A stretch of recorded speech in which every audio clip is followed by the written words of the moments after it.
Hello everyone, today is combat day. So just to recap, our dwarven cleric Golly and our barbarian Goliath friend Summer, they finally made it to the Infinite Burrows and they have decided to go and investigate. Before they had entered the night before, they were met, they had an encounter at midnight. Two Stirges and a jackal showed up to their camp. The camp belonging to the 5 gnomes who were they're getting slaughtered inside of those burrows they're trying to investigate, and so we're gonna help them map this place out.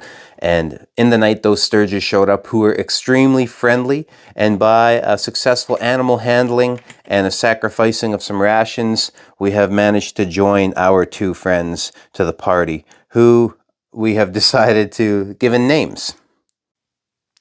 So ND Heckfire 2900 says, nice video, can't wait for the combat to happen. Also, I vote that we name our 2 new party members Moss and Kito, respectively. So, guess what? I may have said not to get too attached to these guys, they might just be some cannon fodder, but now they have names, right? So, let's swap them around. Number 1, Moss and Kito.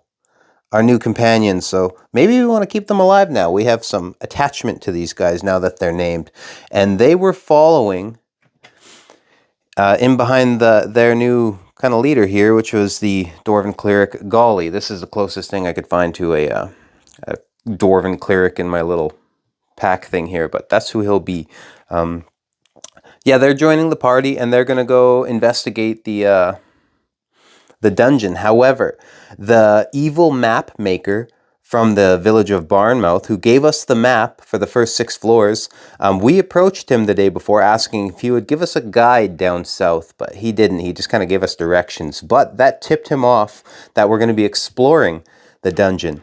And his whole racket is he takes advantage of people that are in these dungeons, and he's gonna ambush us. On a roll of 100 on our room contents roll, we found out that this room was inhabited by a big bad evil guy, and we had to use the details of our story, and so we decided to go with the map maker. The map maker's he's going to be lying in wait. He's going to be ambushing us here.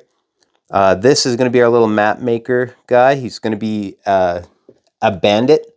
He's going to be hiding off in the corner here in wait. And the other guy we had rolled was a Kobold Inventor.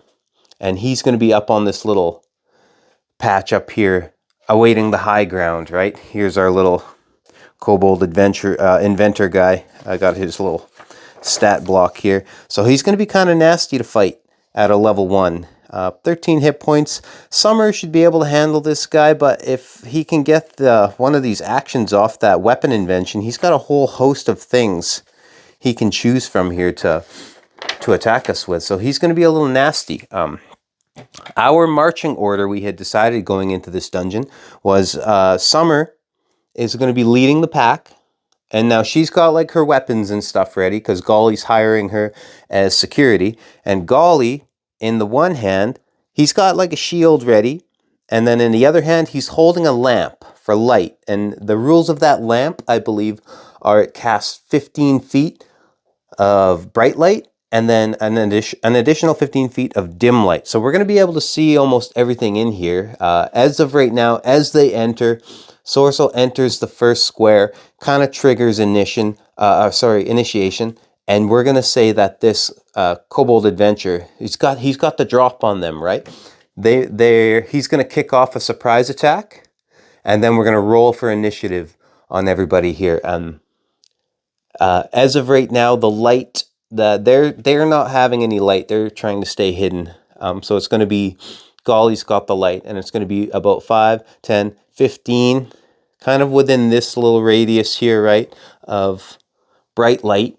And then some dim light. So, as of right now, any kind of a ranged attack or anything like that on this guy, he's sitting in the dim light. He's sitting in the dim light. They're going to be able to see these characters, but let's see what Summer's got. Does Summer have? Summer doesn't have dark vision, actually. So yeah, she's going to need the And Golly's got the dark vision.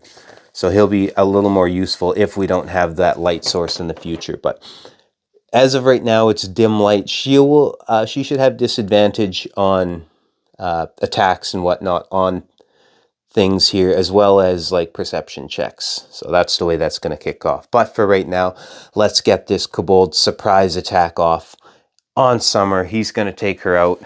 Let's have a look at his actions here. So as a Kobold Inventor, they've got pack tactics, so the Kobold has advantage on an attack roll against a creature if at least one of the Kobold's allies is within 5 feet of the creature and the ally isn't incapacitated, and they also don't like sunlight. So Kobold has disadvantage on attack rolls as well as on wisdom perception checks that might rely on sight in the sunlight. But I don't know if that counts for, having a light. We're going to say no, it's not sunlight. He can make a dagger attack, a sling attack, or he can do a weapon invention. And the Kobold uses one of the following options: roll a d8 or choose one. The Kobold can use each one no more than once per day. So let's have him kick off by throwing that weapon invention off as his surprise attack. So we need to roll a d8 first. Now on a 1, his first attack is going to be acid. The Kobold hurls a flask of acid. Ranged attack, +4 to hit. And his range is 5 and then 20 feet. One target. Oh boy.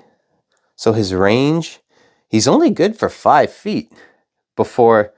He can throw that 20 feet, but then he's at a disadvantage. I believe that's how the ranged works on ranged weapons, right? That first number means that's just a regular attack. His second number means that's how far he can go, but with a disadvantage. So he's going to throw some acid at a disadvantage, but we're going to see this is an elevated table. I'm going to do a quick rulebook check here to see if those will cancel each other out. If he gains advantage from being up high, but then he might lose the advantage based off of the range. So it'll just be a normal attack roll. But we're going to double check this rulebook. We're going to try to play this as right as we can. Okay, I have opened Pandora's box a little bit. So in terms of the advantage and disadvantage, there is a thing here that says you usually acquire advantage or disadvantage through the use of special abilities and actions. The DM can also decide that circumstances grant advantage or impose disadvantage. So what I'm going to say is anytime a creature is on an elevated surface, above a party member or something like that, it grants them an advantage to their attack. So that's going to be a little rule I make here. There was another thing we've got to look through here. In terms of the bright light, how I said they don't have light sources. It's just they're waiting in the dark, so he would be in the dim light. So that might affect him, right? And in the dim light, it says areas with dim light, you have disadvantage on wisdom perception checks that rely on sight. But we're not doing a perception check now, are we? We're doing combat. Oh, sorry, that's on the exploration. Here, let's have a look. So that might affect him in the dim light, but we might bypass that just for the heck of it. There is the surprise, though. So I thought he could get an attack off. But it says just in terms of if the combatant is surprised by the combat starting, the combatant has disadvantage on their initiative roll. So if the ambusher starts combat while hidden from a foe who is unaware that combat is starting, that foe is surprised. So he can't make a surprise attack, unless I just house rule it, right? But he's just gonna get advantage on the initiative roll. So I guess that might take the fun out of it. Let's have a look at our characters here. I don't see anything about advantage for them in terms of stuff like that. So what should we do? Should we Should we let him get that attack off just to make things a little spicy? Or should we just roll for the initiative? Let's see. Let's roll our initiatives first, and let's see the Kobold. Okay, so he gets a 1. The Kobold gets a 1. What the advantage, right? So he gets a 10. Kobold's got 10 plus his initiative is. Hold on, where did I? Oh, I don't think he gets any bonus to his initiative. I'm not seeing nothing there. It's normally your dexterity you add to it, isn't it? Yeah, normally it's the dexterity modifier. I don't know why it's not on the thing there. We're gonna give him that extra 2. So Kobold, he rolls a 12.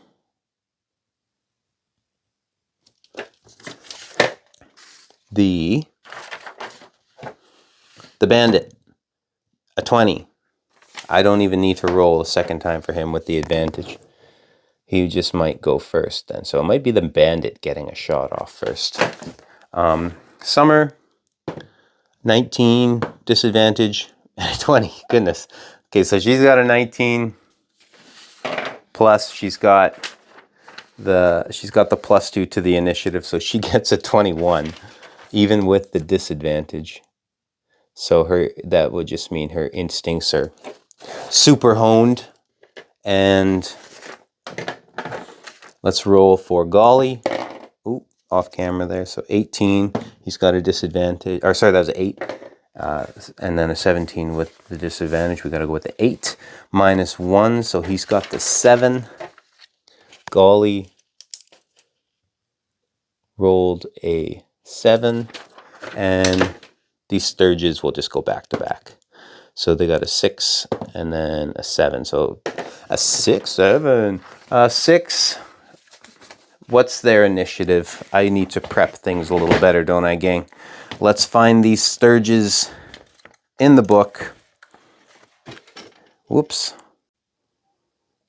Okay, so the Stirges, pretty quick too. They get an initiative of +3.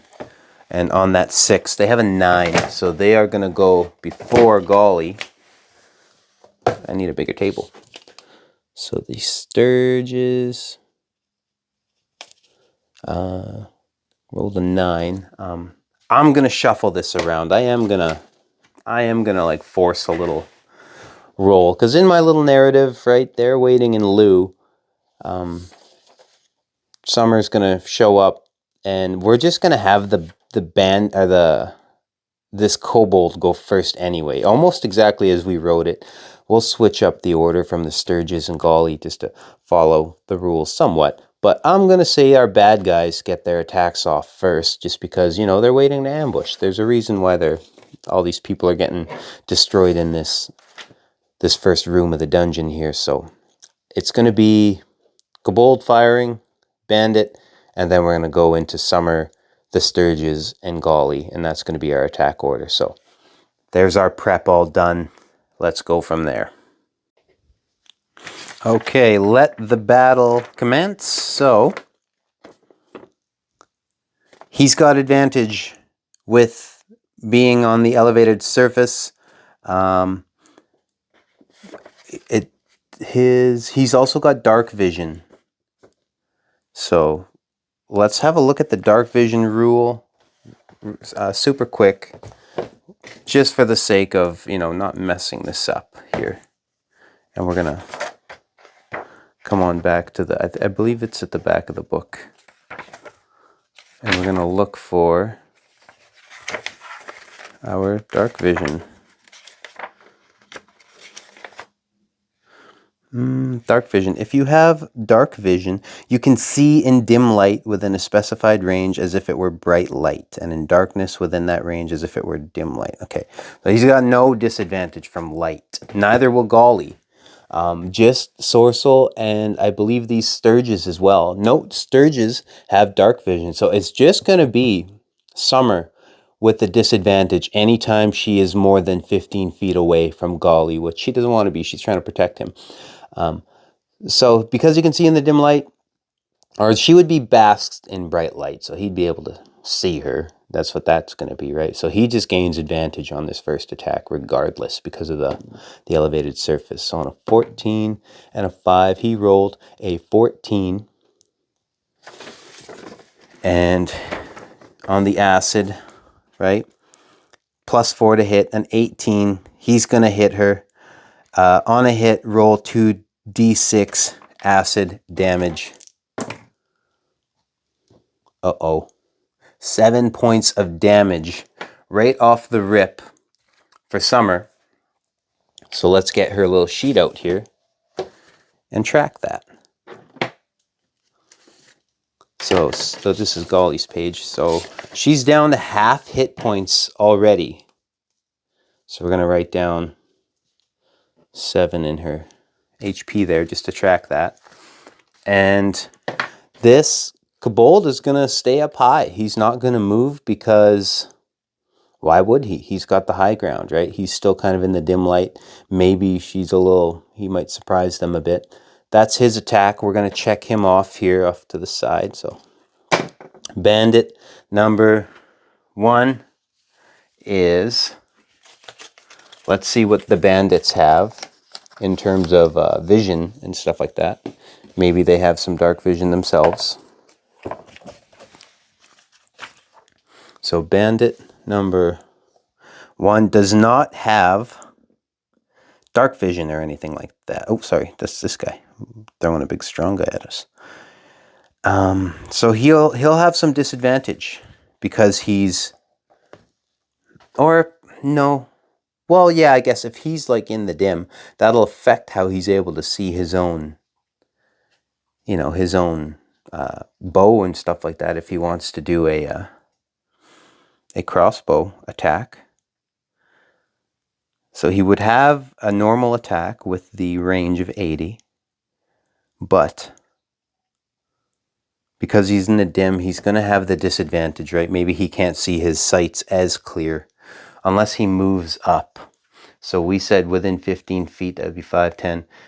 Maybe he moves up 1 to have some of this light, be within the light somewhat. Or how would you play it? If this light source is coming from here, this has like partial cover, so this light's just kind of bleeding out this way a little bit, maybe, right? It's not coming out here yet. So if he wants to get his attack off, he might just have to, let's have him move from here to here, block the door, and then maybe he's got this, or from there he should be within the bright light now, and he'll be able to hit her with a bow shot. No disadvantages to this. So on a 16 plus 3, 19, that's going to hit. We roll a 1d8 plus 1. This might be the end of Summer. Right off the hop here. We got to hope for a bad roll. A 2. 2 plus 1, 3 piercing damage. Summer is down to 4 hit points. Things are not looking well right off the bat. So we're going to write down in her page here 4 hit points. Summer is on her last legs already. Things are not looking well. And that's going to be the bandit leaders, or the map makers' attack. Now, Summer's pissed, right? Get pissed. She's going to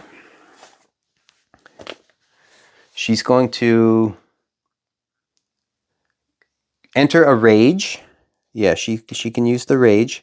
So within the rage, boom, boom, boom. Let's see, what else can she do? That starts at level 5. Okay, well, bonus action. We're going to utilize the bonus action as the rage. We get 2 uses. So we're going to use it 1 time. We gain advantage on strength checks and strength saving throws. So whatever she's in the rage, we'll get a little bonus to our damage. I thought I wrote this down a little bit better somewhere. So you get, no, that's just all that stuff here. Advantage on strength checks. Speed is increased to 45. No, that's on that other. I keep looking at the wrong thing. Just that damage. We get resistance to bludgeoning, piercing, slashing. It's about it here. So Summer's pissed. She's gonna come on here. Boom. She's still within the light. I believe she can see from Golly here, and she's gonna roll for an attack with her great axe with the old cleave here. 7. Oh boy. +5 to hit with her bonus, right? So on a 13, she hits this bandit. Just barely makes that AC there. I guess something I should have declared is she's going to apply that fire's burn to her her attack, right? So she gets to use this 2 times. This is like a little feat of hers from being a Goliath fire giant kin. So she gets to add 1d10 fire damage to the attack. And so we're going to use that once. So I'll just tick that down here. We used this fire's burn once. We used our rage once. And we are swinging away on this bandit with the d12, I believe the damage is, right? 1d12 slashing damage. So she takes a swing, she rolls a 1. However, she's got these Savage Attacker feat. We can roll the damage twice and use either roll. So then she rolled a 10. 10 points of damage. She gets the +2 to the rage. We don't even need to add the fire damage because this guy's he's already cooked. So he's down, he's slain. She just sliced him and diced him with 1 hit. And she can still move her 45... No, she can still move her 35 feet if she so desires. Which maybe she should do. Maybe she should try get a little closer to this guy. Because he might be a problem. That or she can just hang back. We're a little sore. Let's just have her hang out here then. She's got 4 hit points. She's not looking too well. We utilized the bonus action. We utilized the main action. She's in the rage. This guy's down.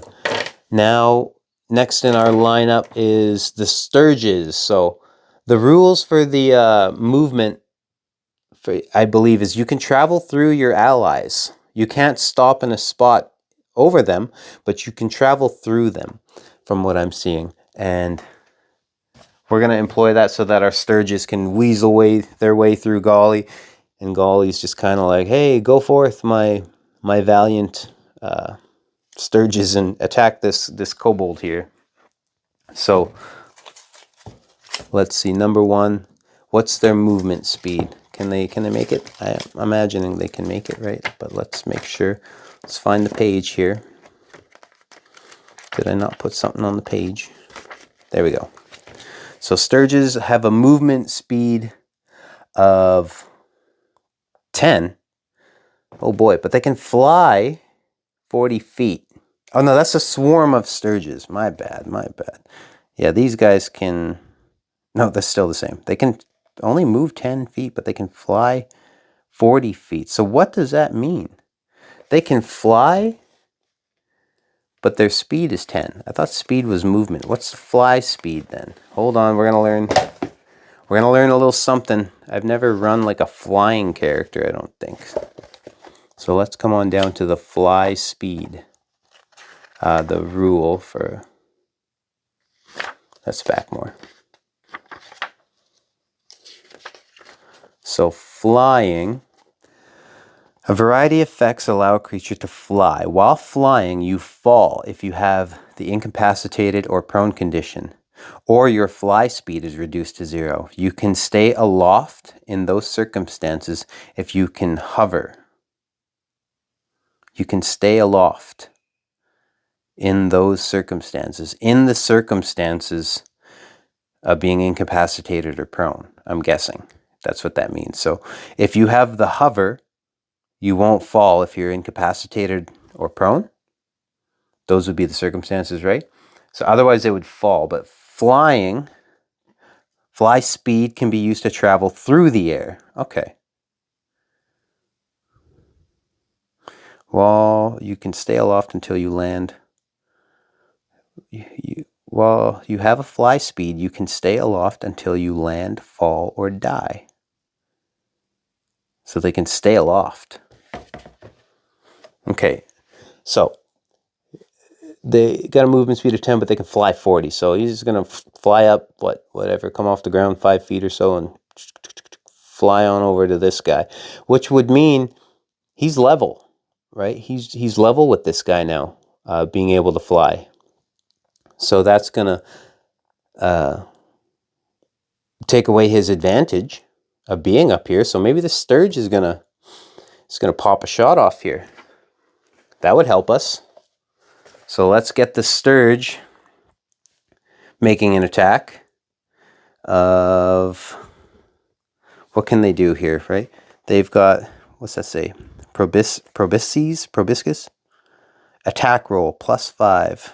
A reach of 5. Okay, yeah, so he needed to get right up there. He gets a +5 to the attack. So he's going to roll 10 +5. So 15 versus an AC of 12. Okay, so this attack's going to hit. And it's going to do 1d6 piercing damage. And the Stirge attaches to the target. While attached, the Stirge can't make this attack again. And the target takes 5 2d4 necrotic damage at the start of each of the Stirge's turns. The Stirge can detach itself by spending 5 feet of its movement. Wow. This is, I'm going to go ahead and say we might have this all wrapped up. This isn't a very deadly encounter off the hop. So he's right here, and we needed to roll a d6. Oh my goodness. So 6 points +3. So 9 points of damage on this guy. He's, what's he down to? 4. He's got 4 hit points left. And that Stirge is going to latch onto him. And then the second Stirge, here comes, so that was Moss. Now here comes Kito. And Kito's going to come on up. So again, they can fly, so he can go over this little bit of difficult terrain.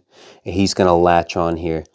And he's going to make an attack roll of an 8 plus the, sorry, what was it? Plus the 5? 8 plus 5, yep. So he gets a 13 to that AC of 12. So he also gets this attack off. So a d6 once more. A 3 plus the 3 piercing damage. So 6 points of damage. Finishes off the Kobold. So, wow, this was a very quick battle. I thought this was going to be tougher than what it was. Summer just took the brunt of the damage here. So she got a little smoked. As a DM, we can almost declare a little something here.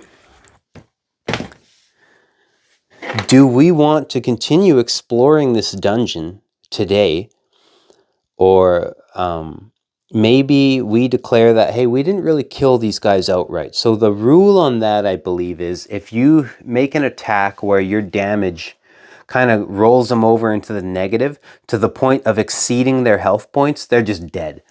So we did take them into the negative, but not enough to take them back down to the health points that they had. Right? Them Stirges didn't take them all the way down to 13. So what we can do is declare that, we just knocked these guys unconscious or something. This guy, he just got swarmed. He's just got 2 big ass, he's got Moss and Kito on here eating him. And what we could do is potentially wrap these guys up and like kind of grapple them and try to take them back to the town. Like specifically this guy, the maps maker, right? We could take him back to the town, to the mayor, and say, hey, we got this. This guy was like, he's trying to rob people and stuff like that in the dungeon. And we can take them back. So we can make a decision about that to see if we want to make a little bit of good standing. Otherwise, it's like if we just slay this guy within the camp here, you know, they could view us as criminals. And we open the door for, you know, that mayor being really friendly to us if we can gag this guy. Bound and gag him. As maybe the kobold too, or maybe we just let the kobolds do their dirty work. I guess we would have to do a animal handling check to see if Golly could get his Moss and Kito companions to stop their feast here. Hey, can you please stop eating this guy? We might take him on an 18 plus a 3. That's going to land us in 21 territory. So they can listen to him. I'm going to ponder this for a little bit. Until then, we're going to search the loot. They had a big old loot sack here with them, right? Because in the previous episode, we determined that this room had a 90% loot, and we found that loot, and it tells us to roll on the treasure hoard. So based off the story, we're going to say these guys they got like a fat sack of cash on them, or a bunch of gold from having done this racket before. Maybe he's carrying it, or maybe it's set off to the side here. And we're going to see what we got with those rolls. Super quick. The hoard table, it told me to roll on, if I am not mistaken. Yeah, loot. Roll on the hoard table. So that's where we need our Dungeon Master's Guide.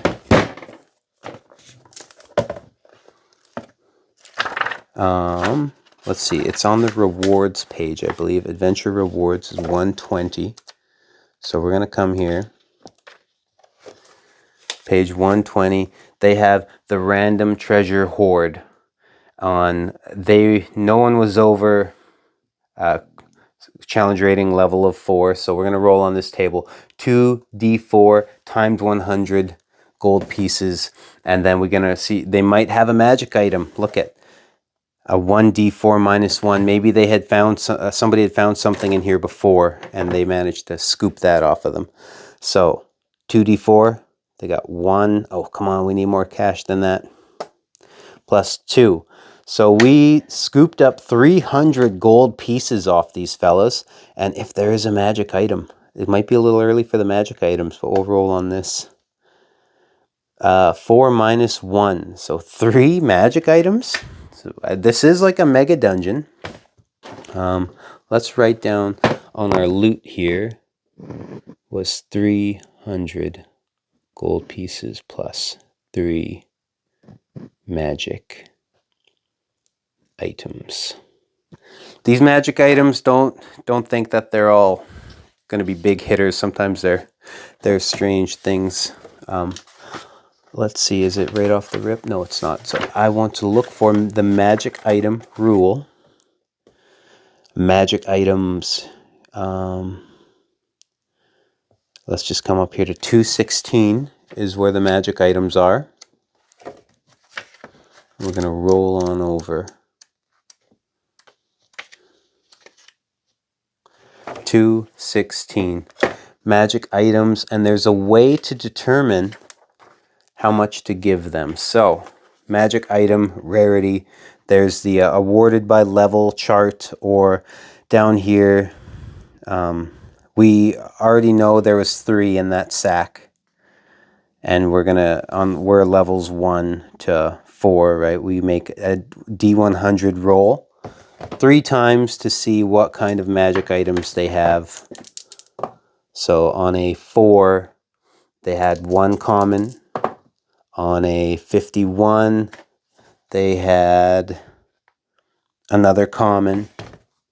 And on a 69, they had a uncommon. So 2 commons.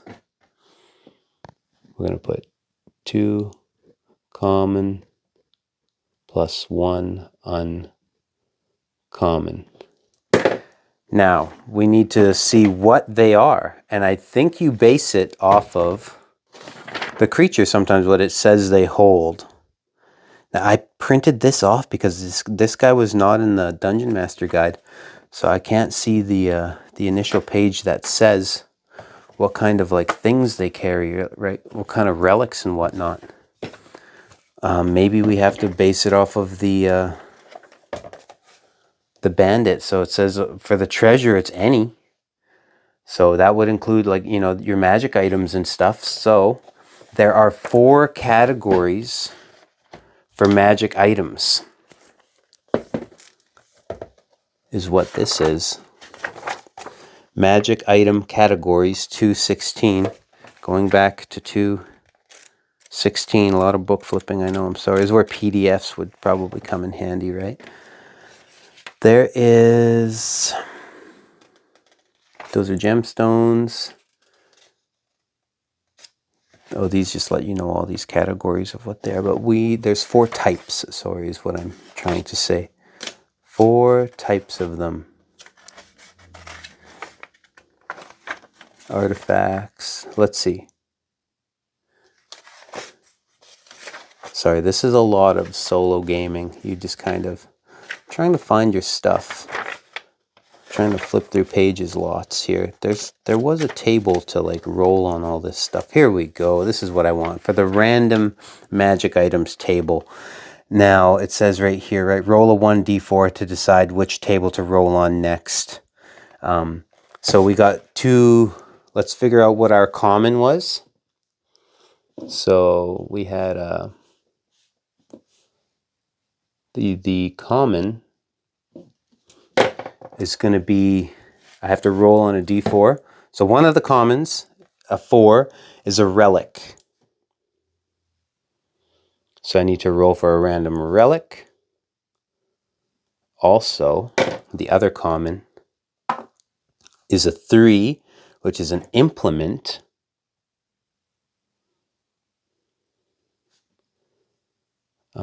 Might be off camera. I'm writing all this stuff down. Sorry.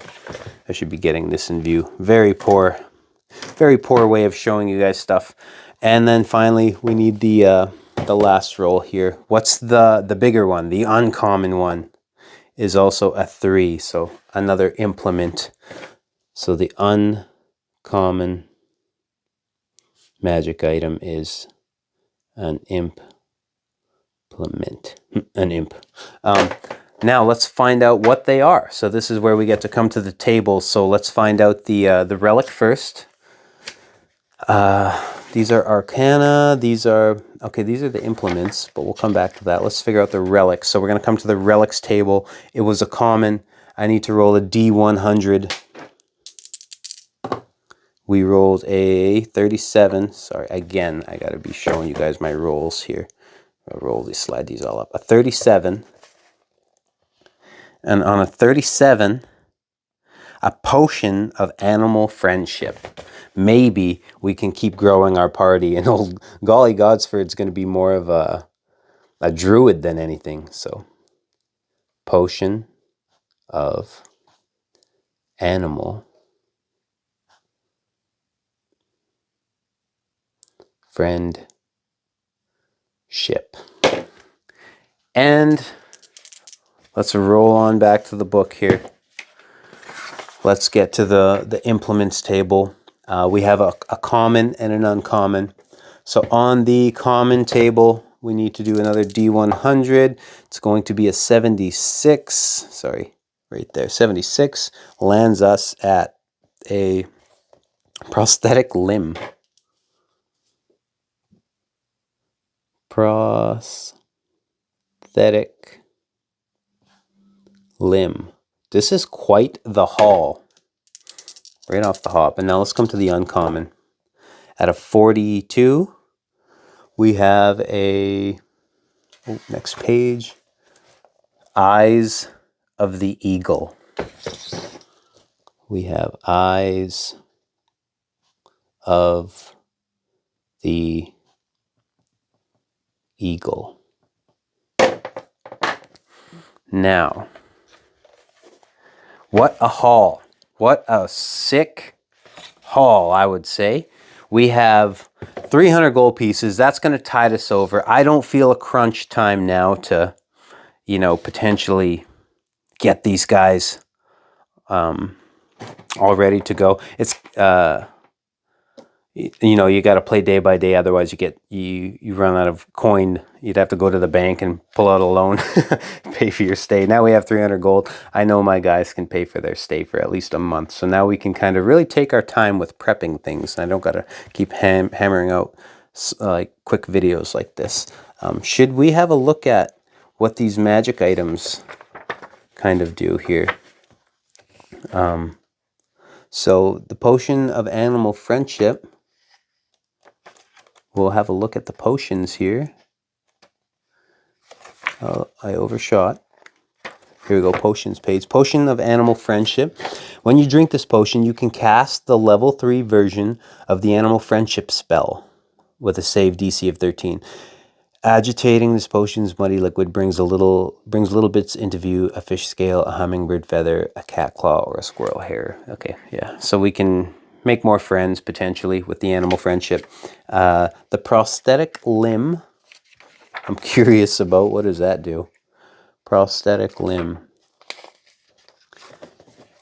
We have this magic item replaces a lost limb, a hand, an arm, a foot, a leg, or a similar body part. While the prosthetic is attached, it functions identically to the part it replaces. You can attach, detach, or reattach it as a magic action. It can't be removed against your will while you are alive.